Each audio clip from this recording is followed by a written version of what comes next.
Hello student, હવે આગળના લેક્ચરમાં આપણે સંકરણના પ્રકાર વિશે વાત કરી હતી. sp3 સંકરણ, sp2 સંકરણ અને sp3 પ્રકારે આપણે એના અલગ અલગ ઉદાહરણ દ્વારા એના જે હતા કે એક્ઝામ્પલ લઈ અને આપણે એના જોયા હતા પ્રકાર વિશે. હવે આપણે sp3, sp2 અને spના બીજા ઉદાહરણ દ્વારા આપણે બીજું જોઈશું એક્ઝામ્પલ. મતલબ એનો એ જ છે કે sp સંકરણ અને sp3 સંકરણ sp2 કઈ રીતે થાય છે એ આપણે અગાઉ ચર્ચા કરી ચૂક્યા છે, પરંતુ ફક્ત આ એક એક્ઝામ્પલ તમારી પ્રેક્ટિસ માટે લખું છું. તો આપણે અત્યારે ઇથિનનું ઉદાહરણ લઈશું. ઇથિનમાં શું હશે? C2H2. C2H2 આપણે કેમ આને ઇથિન કહીએ છીએ?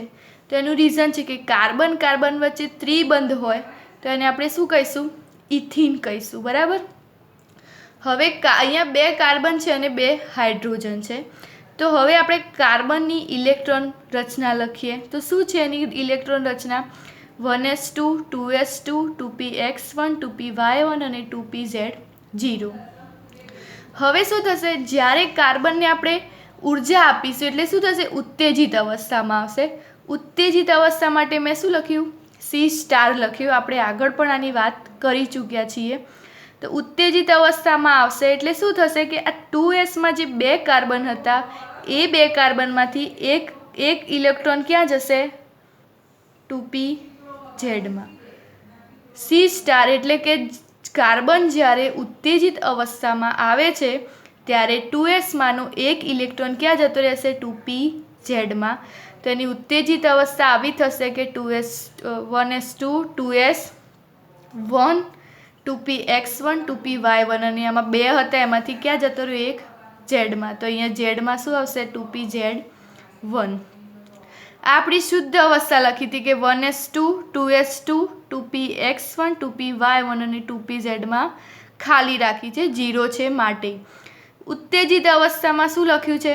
1s2 એટલે આમાં બે ભર્યા, 2s1 એટલે આમાં એક, 2px1 એટલે એક, 2py1 એટલે એક. આ એસનો એક ઇલેક્ટ્રોન ઝેડમાં જતો રહ્યો તો આ શું બને? 2pzમાં પણ એક ઇલેક્ટ્રોન આવી ગયો. હવે શું થશે કે સંકરણમાં કયા ઇલેક્ટ્રોન ભાગ લેશે? તો આ એસનો એક ઇલેક્ટ્રોન અને આ ઝેડનો એક ઇલેક્ટ્રોન, એ બંને ઇલેક્ટ્રોન શું કરશે? એકબીજા સાથે આંતરમિશ્રિત થઈ અને શું બનાવશે? sp સંકરણ બનાવે છે. તમે જુઓ અહીંયા મેં લખ્યું છે 2sનો આ એક ઇલેક્ટ્રોન અને 2pzનો આ એક ઇલેક્ટ્રોન શું કરે છે? બંને ભેગા થઈને એક નવી કક્ષક બનાવે છે, જેને આપણે શું કહીએ છીએ? sp સંકરણ કહીએ છીએ. હવે તમને ક્વેશ્ચન થાય કે આ અહીંયા તો px પણ છે અને py પણ છે, તો એ px અને py કઈ રીતે ગોઠવાશે એ આપણે વાત કરીએ. તો આ જુઓ મેં બે આકૃતિ દોરી છે અહીંયા. તો આ આપણો કાર્બન છે. હવે sp સંકરણમાં આપણને ખબર છે કે આ રીતે આકાર જોવા મળશે. બરાબર. sp સંકરણમાં આવો આકાર જોવા મળે. આ વચ્ચે કાર્બન હોય અને બે બાજુ આવા ડંબેલ આકાર. આપણી જોડે કેટલા કાર્બન છે? બે કાર્બન. તો આપણને આવા બે ડંબેલ મળશે. આ બે ડંબેલ મળે. હવે px અને py, તો આ x, આ px, એ કેવી રીતે જોડાશે? આમ ઉપર જોડાશે. અને py આમ ત્રાસો py, તો py પણ કઈ રીતે જોડાશે? આમ જોડાશે. તો એક કાર્બન પાસે કઈ રીતે જોડાયા? બે ડંબેલ આકાર sp સંકરણ હતું. આ જે ઇલેક્ટ્રોન હતા એ આ રીતે જોડાયા અને વધ્યા જે px અને py એક ઊભી રીતે જોડાય ને એક ત્રાસી રીતે જોડાય. એ જ રીતે બીજા કાર્બનમાં પણ શું થશે?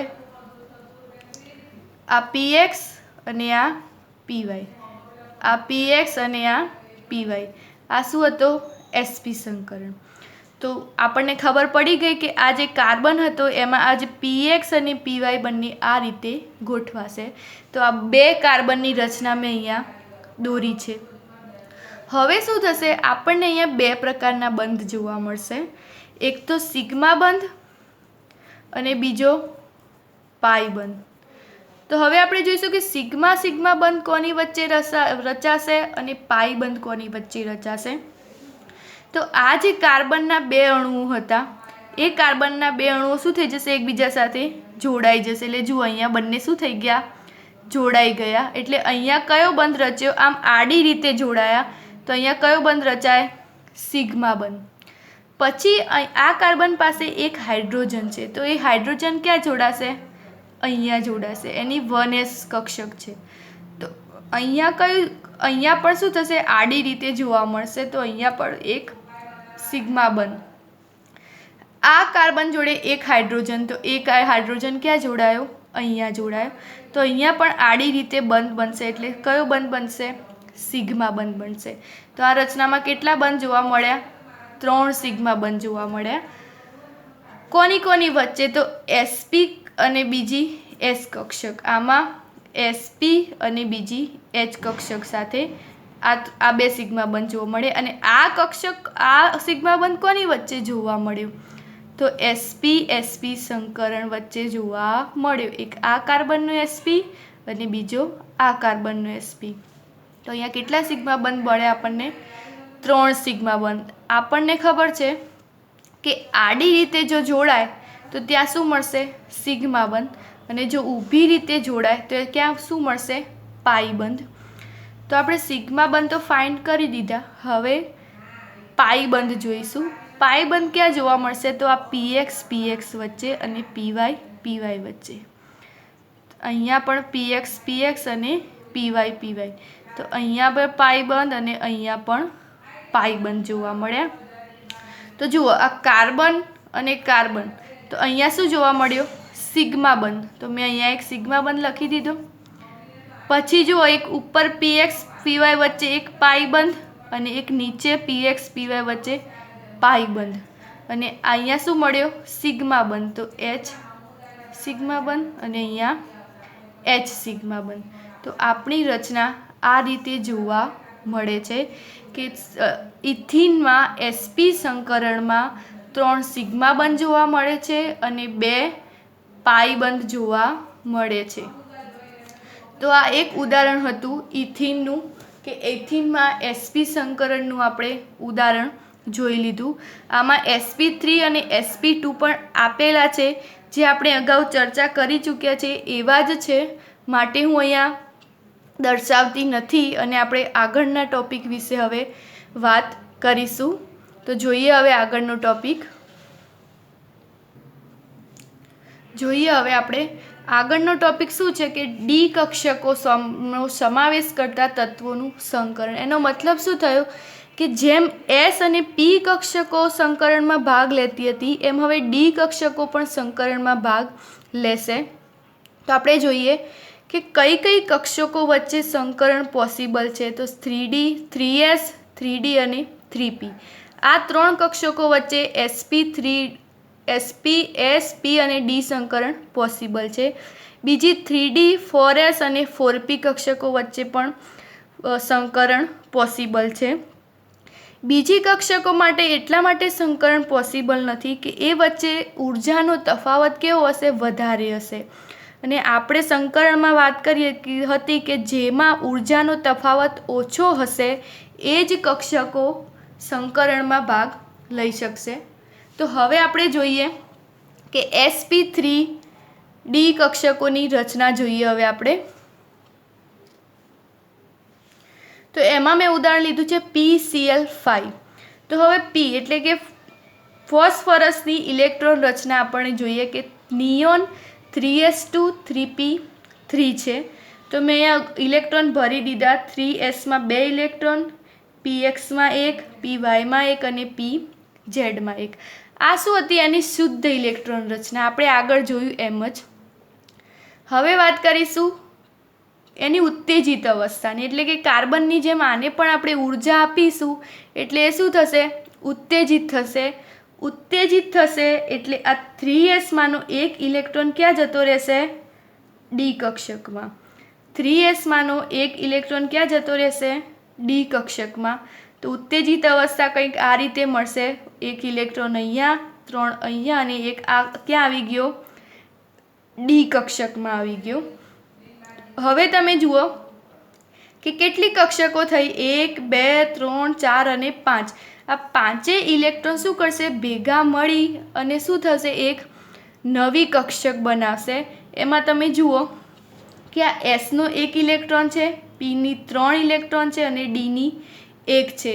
તો આપણે શું લખીશું, એસ પછી પીની કેટલી 3 એટલે sp3 અને ડીની કેટલી 1 એટલે આપણે 1 ના લખીએ તો બી ચાલે। તો આનું સંકરણ કયું કહેવાશે, sp3d સંકરણ થશે। હવે આ 5 ઇલેક્ટ્રોન તો મળે આપણને sp3d સંકરણમાં, કોના મળ્યા, ફોસ્ફરસના, પણ આપણી જોડે હજુ શું છે, 5 ક્લોરીન છે। તો ક્લોરીનના આ 5 ઇલેક્ટ્રોન શું કરશે, આ ફોસ્ફરસના 5 ઇલેક્ટ્રોન સાથે ઇલેક્ટ્રોનની જોડ બનાવશે, એટલે કે જોડાઈ જશે। આ Clના 5 અને ફોસ્ફરસના 5, આ 10 ઇલેક્ટ્રોન ભેગા થઈ અને શું બનાવશે, આખું એક ઇલેક્ટ્રોન યુગ્મ બનાવશે। ફરીથી રિપીટ કરું, આની ઇલેક્ટ્રોન રચના હતી 3s2 3p3, તો મેં ભરી કાઢ્યા ઇલેક્ટ્રોન, પછી ફોસ્ફરસને મેં ઉર્જા આપી, તો આ ઇલેક્ટ્રોન ઉત્તેજિત થઈને ક્યાં જતો રહ્યો, ડી કક્ષકમાં। તો એક ઇલેક્ટ્રોન આ રીતે ભરાઈ ગયા। પછી આ 5 ઇલેક્ટ્રોન એકબીજામાં આંતરમિશ્રિત થઈ અને શું બનાવે છે, કયું સંકરણ બનાવે છે, sp3d સંકરણ। આ ફોસ્ફરસના ઇલેક્ટ્રોન હતા। હવે આપણી જોડે ક્લોરીનના 5 ઇલેક્ટ્રોન છે, તો ક્લોરીનના 5 ઇલેક્ટ્રોન આ ફોસ્ફરસના ઇલેક્ટ્રોન સાથે જોડાઈ અને શું બનાવે છે, એક નવી કક્ષક બનાવે છે અને આ રીતે જોડાય છે। અને તેનો આકાર તમે જોશો તો ફોસ્ફરસની આજુબાજુ ક્લોરીનના 5 પરમાણુઓ આ રીતે જોડાયેલા હશે। અને એની રચના તમે જોઈ શકો છો કે ઉપર એક પિરામિડ જોવા મળે છે અને નીચે પણ એક પિરામિડ જોવા મળે છે। તો એનો આકાર કયો થશે, દ્વિપિરામિડલ। તો આ રીતે હતી એની sp3d સંકરણમાં। હવે આપણે SF6નું ઉદાહરણ લઈને sp3d2 સંકરણ જોઈશું। તો એસની ઇલેક્ટ્રોન રચના મેં લખી છે 3s2 3p4, તો આપણે મેં ભરી દીધી અહીંયા 3sમાં 2 ઇલેક્ટ્રોન, 3pમાં કેટલા 2 3 ને 4 ઇલેક્ટ્રોન। હવે શું કરીશું, એસને આપણે ઉર્જા આપીશું એટલે શું થશે, ઉત્તેજિત થશે। તો આનો એસનો 1 ઇલેક્ટ્રોન ક્યાં જતો રહેશે, 3d કક્ષકમાં જશે અને બીજો આ pxમાં 2 ઇલેક્ટ્રોન છે એ પણ ક્યાં જતા રહેશે, એક ડીમાં જશે। તો આમાંથી એક ક્યાં ગયો, અહીંયા આવી ગયો, એટલે અહીંયા એક વધ્યો અને અહીંયા એક પૂરાઈ ગયું। પછી આ તો 3 હતા એમના એમ, પણ અહીંયા 2 હતા એની જગ્યાએ ક્યાં જતો રહ્યો, એક ડીમાં જતો રહ્યો। હવે જુઓ અહીંયા કેટલા ઇલેક્ટ્રોન થયા, 1 2 3 4 5 અને 6। તો આ 6 ઇલેક્ટ્રોન ભેગા થઈને એક આવી નવી કક્ષક રચે છે। તો તમે જોઈ શકો છો કે એસની 1 કક્ષક છે, પીની 3 કક્ષક છે અને ડીની કેટલી કક્ષકો ભરાયેલી છે, 2। તો એનું સંકરણ કયું થશે, pની 3 એટલે 3 અને ડીની કેટલી 2 એટલે sp3d2। તો આ રીતે એનું સંકરણ જોવા મળે છે। બરાબર। હવે આ તો થયા એસના ઇલેક્ટ્રોન, 6 ઇલેક્ટ્રોન। હવે આપણી જોડે એસની જોડે 6 ફ્લોરિન છે, તો આ ક્લોરીનના જેમ જ ફ્લોરિનના 6 ઇલેક્ટ્રોન ક્યાં જોડાઈ જશે, એસના ઇલેક્ટ્રોનની જોડે અને આ રીતે ઇલેક્ટ્રોન યુગ્મની જોડ બનાવશે અને SF6નું આ રીતે આપણને ઇલેક્ટ્રોનની રચના જોવા મળે છે। હવે એનો આકાર જોઈએ તો આ એસની બાજુમાં 6 ફ્લોરિન આ રીતે ગોઠવાયેલા જોવા મળે છે અને એનો આકાર છે અષ્ટફલકીય આકાર છે। એકદમ ઇઝી છે sp3d સંકરણ અને sp3d2 સંકરણ, કે ઉત્તેજિત થઈ અને ઇલેક્ટ્રોન ક્યાં જતા રહે, ડીમાં, અને આમાં પણ ડીમાં। જો ડીમાં 2 હોય તો sp3d2 લખવાનું, 1 હોય તો sp3d સંકરણ લખવાનું અને એનો આકાર આ રીતે હોય। sp3dનો આકાર s3 દ્વિપિરામિડલ અને SF6નો આકાર અષ્ટફલકીય, એટલે કે sp3d2નો આકાર કેવો હશે, અષ્ટફલકીય જોવા મળે છે। તો આટલે સુધી આપણે આજે આજના લેક્ચરમાં વાત કરીશું। કંઈ પણ ડિફિકલ્ટી હોય તો તમે મને પર્સનલી પૂછી શકો છો. હવે આગળના લેક્ચરમાં આપણે આગળના ટોપિક વિશે વાત કરીશું. Thank you.